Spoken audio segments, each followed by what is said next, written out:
Hey, third grade. Here we're talking about number stories. One, we're going to be looking at number models to make sure we're explaining our thinking. But two, in some of these number stories, you're going to need to diagram it out and also include a unit. So make sure you're going through those steps.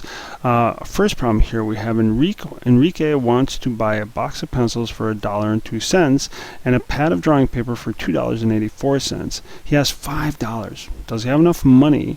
Now, I could, if I wanted to, find the exact answer for this one, but remember before we've been practicing ballpark estimates. So here's where I can just round things up, and let's go with $1 for the pencils that he wants, and then let's round the drawing pad to $3 that he wants, and right there I have $4.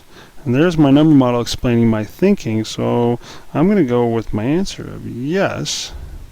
And then I've checked each one of these, and we've shown my thinking, and I've written a number model to illustrate that piece. Now this next one here, I am going to be using something along the lines of a diagram to show my thinking. And remember, you're going to put a question mark on what you're trying to find. And then also I'm going to need a number model and a unit with this one. So let's break this one down.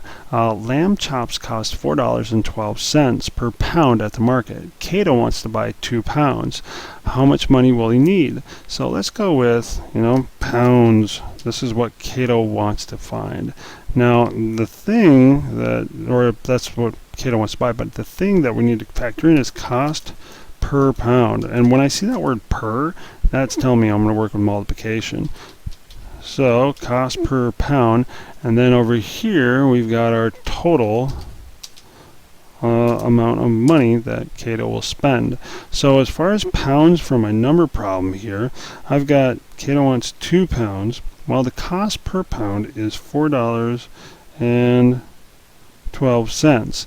Now this is where I'm going to put my question mark to say this is what I'm trying to find out. Remember, in instructions, the test will say put a question mark in the box that you want.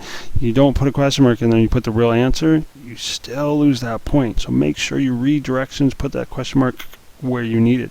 Now for the number model part of it, I could put in here $4.12 times 2, and that would be a number model. I could also put in there $4.12 plus $4.12.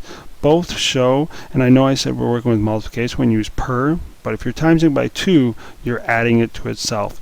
And so here my answer would be $8, because I would show my work, I would show my thinking. But for time's sake, I'm just going to put in here where my answer is. Oh, I lost my pen. Let's bring that back. There we go.